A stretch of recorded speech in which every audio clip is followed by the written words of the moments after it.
Bismillahirrahmanirrahim. Assalamualaikum warahmatullahi wabarakatuh. Selamat sejahtera. Kita bertemu lagi dalam siri yang ke-8 di 8 Ramadan di bahagian literature review dalam topik teori penyelidikan.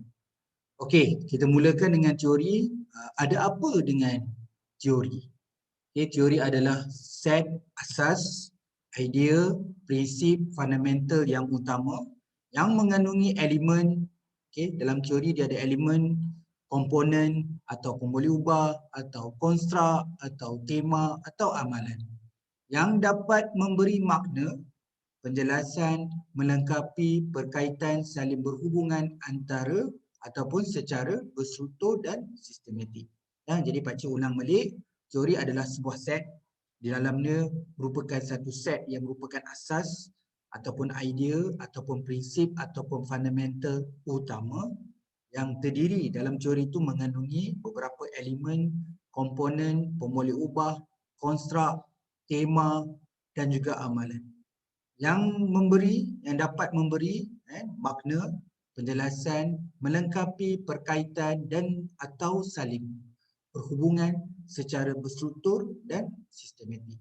Jadi sebab tu dalam sebuah penyelidikan kita perlunya sebuah teori memandu dalam penyelidikan kita. Jadi semua aspek yang merupakan jadi satu set perkara utama ini perlu bagi sebuah penyelidikan dalam memandu kita dalam menyelesaikan ataupun dalam melaksanakan proses penyelidikan ini.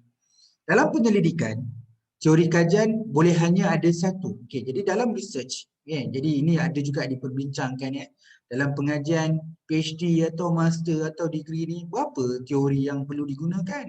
Ada kata kalau guna satu teori level degree, ada yang kata dua teori level master, ada guna tiga teori level baru sampai level PhD.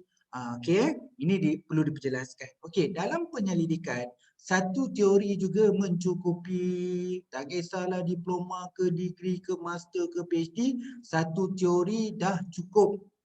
Membawa maksud kat sini minimum. Jadi boleh dalam penyelidikan, teori kajian boleh hanya satu. Sekiranya satu tu lengkap dan bertepatan. Namun dia juga boleh lebih dari satu dengan syarat tambahan satu tadi ia merupakan saling melengkapi dan bukan teori yang bertindan atau teori yang kandungan dia adalah sama. Kita memerlukan another ataupun tambahan teori kedua, teori ketiga kerana dia menjadi satu yang saling lengkap dan melengkapi. Bukan you tambah dua, ciri dia mempunyai sifat yang sama seperti teori satu. Jadi itu dipanggil redundant. Kalau redundant, pilih satu saja yang terbaik. Okey, sambung. Teori ini menyatakan teori yang mendasari memadu kajian. Jadi kenapa kita perlu menentukan dan juga menulis bahagian teori dalam literature review kerana dia akan menjadi mendasari atau memandu sebuah kajian ataupun penyelidikan. Harus memberi justifikasi kita sebagai penyelidik dalam menulis dalam literature review, dalam mencerita atau menulis berkaitan teori, harus memberikan justifikasi terhadap pemilihan teori tersebut. Kenapa teori itu relevan dalam penyelidikan ini? Apa kelebihan dan manfaat teori ini dalam memandu kajian? Bagaimana research sebelum ini yang turut menggunakan teori ini? Apa dia punya kepentingan dan juga dia punya sumbangan setelah dia menggunakan teori ini? Berjaya tak dia memandu? Apakah outcome dan sumbangan yang diperolehi? Seterusnya teori ini turut harus membincangkan penggunaan teori tersebut dalam beberapa kajian lepas. Jadi dalam research kita tahu kita guna teori ini, tapi wajar untuk kita jelaskan bagaimana proses penyelidikan kajian-kajian yang hampir dengan topik kita dalam bidang yang sama, yang menggunakan teori yang sama, bagaimana dia punya proses penyelidikan, dia punya analisis dan dapatan. Okey, seterusnya bila kita decide dalam kajian ini, dalam penyelidikan ini menggunakan satu atau dua atau tiga teori, seperti mana dijelaskan tadi, satu teori juga mencukupi minimum dan juga beberapa teori. Akhirnya kesesuaian teori ini, satu atau beberapa tadi, akhirnya akan membentuk kerangka teori. Okey, kerangka teori adalah yang asal, yang original. Kita boleh ambil daripada kerangka kajian lepas. kita boleh ambil kerangka konseptual kajian lepas, yang mana kerangka konseptual atau kerangka kajian lepas itu bila kita rujuk dia menjadi automatik menjadi kerangka teori kita. Jadi dengan mengambil kerangka kajian lepas ataupun kerangka kajian lepas itu dikira sebagai kerangka teoretikal kita. Sebab kerangka teoretikal adalah mengambil manfaat ataupun yang original, yang asal daripada kajian lepas. Okey, sekiranya kerangka konseptual, sekadar tunjukkan perbandingan, kerangka konseptual dah ada changes, ada keperluan perubahan dengan situational, dengan setting, dengan keadaan sekarang, kesesuaian topik, kesesuaian kajian. Okey, jadi kita dah ada adapt kerangka teoretikal tu dengan menambah beberapa aspek baharu ataupun keperluan baru dalam konteks kajian, walaupun 1% itu dikatakan sebagai kerangka konseptual. Jadi kerangka konseptual, setiap researcher bila dia mampu keluarkan kerangka konseptual, menunjukkan dia dah ada melakukan sedikit changes ataupun tambah baik. Ataupun boleh dikatakan dia adalah satu proses konseptual yang baru. Jadi wajar banyak pekaji-pekaji PhD dan master yang mana bila dia mampu keluarkan kerangka konseptual, dia boleh lindungikan konseptual tu dengan membuat intellectual property, dengan buat copyright contohnya. Jadi ramai researcher-researcher kat luar tu bila dah mampu keluarkan kerangka konseptual, dia dah buat copyright. Ingat, sekarang kita cover teori saja dengan merujuk pada teori yang related dalam kajian, yang mana ada kajian lepas yang dah keluarkan kerangka konseptual atau kerangka kajian. Apabila kita ingin mengambil itu sebagai memandu kajian kita, itu dipanggil sebagai kerangka teoretikal. Okey, kita tengok yang kedua pula, yang slide kedua adalah tujuan dan jenis teori. Okey, tujuan yang pertama, kenapa kita harus perlukan teori dalam penyelidikan kita dalam memandu keseluruhan proses penyelidikan ini. Kerana semua kajian perlu ada teori yang relevan bagi seseorang penyidik memahami proses. Okey, yang pertama nak fahami proses, nak memahami proses gelagat manusia, budaya, decision making, pembuatan keputusan dan tindakan di kalangan individu, pemerintah itu kerajaan, organisasi, industri, komuniti dan masyarakat. Jadi penting untuk refer teori untuk dalam konteks saintifik juga, okey, saintifik itu juga dengan proses gelagat manusia, culture, decision making, dan tindakan, action di kalangan individu, secara individu dari segi politik ataupun kerajaan ataupun pemerintah, daripada practitioner, industrial atau organisasi, begitu juga masyarakat. Okey, tujuan untuk teori ni, kita perlu refer teori ni untuk kita aplikasi. Jadi kita harus mensintesiskan, mengikat, mengintegrasikan, bersinergi. Lagi-lagi yang menggunakan lebih daripada satu teori. Aspek dengan merujuk teori sebagai memandu penyelidikan itu, kita harus aplikasi dalam konteks mensintesis, mengikat, mengintegrasi dan sinergi asas idea, prinsip, fundamental utama tadi kepada sesuatu elemen, komponen, pemoleubah, konstruk dan tema amalan yang dapat memberi makna, memberi makna, penjelasan, melengkapi perkaitan, saling berhubung yang dapat difahami oleh individu, kerajaan, organisasi, industri dan juga masyarakat. Okey. Jadi itu penting dalam kita fahami teori itu bagi bertujuan untuk fahami proses penyelidikan yang seterusnya dapat memberi makna, penjelasan dan melengkapi saling hubungan antara impak yang biasa kita bincanglah kalau sebut impak tu kepada kerajaan, kepada akademia, industri dan juga masyarakat. Itu tujuan kenapa kita harus ada teori dalam sebuah penulisan literatur. Okey, sekarang ni ada 3 yang kita katakan harus tahu 3 perkara berkaitan dengan jenis teori. Yang pertama adalah grand teori atau bahasa Melayu dipanggil teori perdana. Teori perdana ni merupakan teori yang kita katakan popular, teori yang relevant dan secara praktikalnya masih sehingga kini masih terus digunakan, dirujuk oleh penyelidik dan malah di-extend, dikembangkan oleh penyidik dari semasa ke semasa. Contohnya teori Maslow, teori yang keperluan dalam kehidupan tu. Jadi masa sekarang lagi orang masih lagi lagi guna teori itu. Walaupun dah berusia mungkin 50 tahun, mungkin menghampiri 100 tahun, tetapi teori itu masih lagi popular dan relevan digunakan. Itu dipanggil sebagai grand theory ataupun teori perdana. Okey, kemudian dipanggil teori kecil-kecilan ataupun teori baru.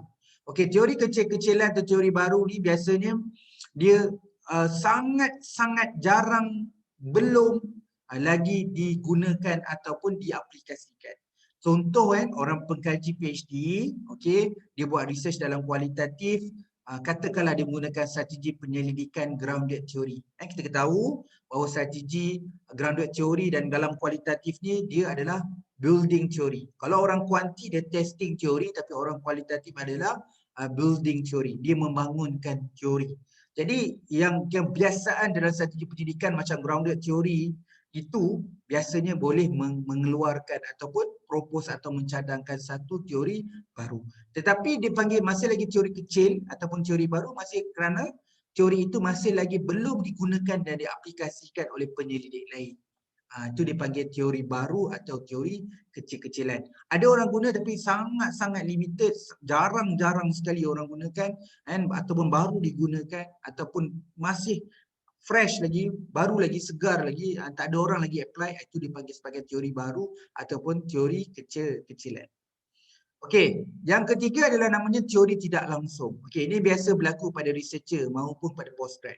Okey, bila dia refer konsep utama, bila dia refer konsep utama, tak kisahlah asas, idea, prinsip, fundamental atau konsep utama yang dipanggilkan sebagai teori yang memandu dalam sebuah kajian, dia sangat penting dalam sebuah penyelidikan. Sebab tu kita kena identify siapa yang memandu dalam kajian ni.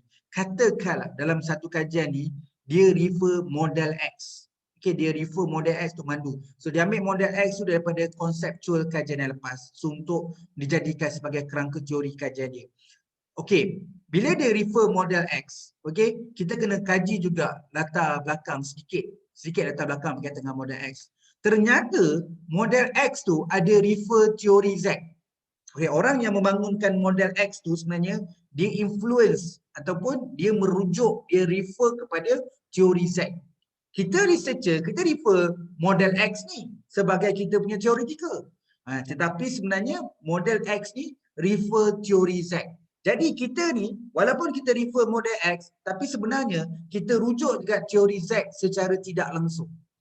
Itu nama dia sebagai you refer teori secara tidak langsung, walaupun you refer model X, tetapi sebenarnya model X itu dia rujuk kepada teori Z. Dalam kes kita ni, teori Z adalah teori secara tidak langsung. Ataupun bagi indirect teori.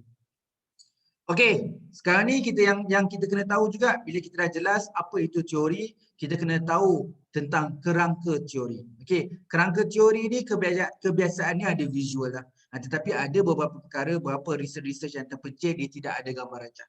Tapi kebanyakan bila sebut kerangka teoretikal dia ada satu gambar rajah. Jadi maksud dia satu set gambar rajah ataupun rangka ataupun visual yang memandukan kepada proses penyelidikan. Ingatlah keyword dia memandu proses penyelidikan yang menghubungkan, mensintesiskan, mengikat, mengintegrasi dan bersinergi. Semua ni maksudnya apply, aplikasi asas, idea, prinsip, fundamental ataupun konsep utama yang dijadikan pemboleh ubah komponen, elemen, konstruk atau amalan atau tema yang memberi makna, penjelasan, melengkapi, perkaitan dan saling berhubung secara berstruktur dan sistematik. Okey, itu tadi tu definisi teori tu. Cuma ayat awalan tu satu set gambar rajah rangka yang memandukan. Okay, seterusnya ia juga dapat menjelaskan penyataan masalah, objektif, persoalan kajian, hipotesis kajian, kajian literatur dan metodologi kajian. Kan tadi dia memandu. Jadi pemilihan teori ini jadikan kerangka teori yang seterusnya secara impaknya dapat menjelaskan penyataan masalah, objektif, persoalan kajian, hipotesis, literature review dan metodologi kajian yang akan ataupun di-apply atau difahami dan memberi impak kepada individu, kerajaan, organisasi, industri dan masyarakat. Okey? Alright. Ada sedikit orang kata kita melihat antara perbandingan. Pakcik ada bagi contoh antara set A dan set B. Mana yang anda akan pilih? sebagai kaedah yang lebih sesuai dalam menentukan teori kajian ataupun theoretical kajian. Okey? Okey, kalau kita tengok teori satu, set A ni, dia menggunakan lebih daripada satu teori. Okey, set A ni dia gunakan lebih daripada satu teori. Okey, teori A, teori B dan teori C. Okey, bila guna teori A dan teori B dan teori C, berpandukan penjelasan saya tadi, Pak Cik tadi jelaskan, kita nak guna satu teori tu boleh. Asalkan teori yang kedua dan teori ketiga tu saling lengkap dan melengkapi. Tetapi gambaran di sini merujukkan ke bahawa teori A dan teori B dan teori C itu digabungkan, hanya membentukkan gabungan teori A, B, C. Ini menunjukkan bahawa teori B dan teori C sebenarnya mempunyai sifat yang sama dalam A. Ini dipanggil sebagai teori bertindan atau teori bertindih. Yang mana A, B dan C itu adalah perkara yang sama. Perkara yang sama. A apa A cakap, B pun cakap benda yang sama, C pun cakap benda yang sama. So kalau elemen A ada, B pun ada, C pun ada. Dalam kes ni, kurang sesuai kita guna 3 teori. Dalam kes ni hanya perlu memilih antara teori A atau B atau C. Jadi wajar dalam kes ni, seorang penyelidik hanya pakai satu teori pun dah cukup. Untuk mewakili research dia dalam memandu dalam proses penyelidikan. Bukan teori A dan B dan C, tetapi harus memilih antara A, B dan C yang mana yang terbaik yang boleh memandu penyelidikan. Okey, itu set A. Jadi set A kurang sesuai ataupun tidak sesuai. Okey, kita pergi teori B. Sama juga teori B ada 3 teori, iaitu teori A, teori B dan teori C. Okey, dalam gambar rajah visual ni, set visual ni atau gambar rajah kerangka teori ni, dia menunjukkan bahawa teori A dan teori B dan teori C saling lengkap dan melengkapi. Okey, ini betul. Jadi kalau inilah visual yang kita gambarkan keperluan kita menggunakan teori, yang mana ketiga-tiga teori ni saling lengkap dan melengkapi, ia adalah tepat dan bersesuaianlah kita katakan ini adalah kerangka teori ataupun theoretical framework. Pak Cik ulang balik, teori A tidak sesuai kerana ketiga-tiga teori itu adalah overlap, bertindan. Pilihlah salah satu daripada teori A atau B atau C. Malah set B dianya bersesuaian, sebaliknya teori B adalah bersesuaian kerana kegunaan ketiga-tiga teori itu diperlukan dalam sebuah penyelidikan kerana setiap teori itu akan saling lengkap dan melengkapi supaya kerangka teori ini lebih baik dan lebih jelas menjelaskan atau memandu proses penyelidikan hingga ke akhirnya. Okey, jadi itu saja perkongsian Pak Cik untuk hari ini ya, di 8 Ramadan berkaitan dengan teori sehingga terbentuknya kerangka teoretikal. Okey, kita sambung lagi nanti di 9 Ramadan pada esok harinya untuk kesinambungan adalah pada konsep. Konsep ni adalah sokongan. So tadi itu kita panggil teori itu adalah asas utama. So dalam sebuah penyelidikan kita tak boleh ada komponen atau asas utama saja. Kita perlu ada sokongan. Jadi sokongan adalah konsep-konsep. Jadi besok kita akan membincangkan di 9 Ramadan yang bertajuk konsep-konsep dalam penyelidikan. Okey, mana yang kurang dan silap tu datang daripada saya. Saya mohon maaf. Okey, kita jumpa lagi esok di 9 Ramadan bagi topik konsep-konsep dalam sebuah penyelidikan. Okey, terima kasih. Assalamualaikum dan selamat sejahtera.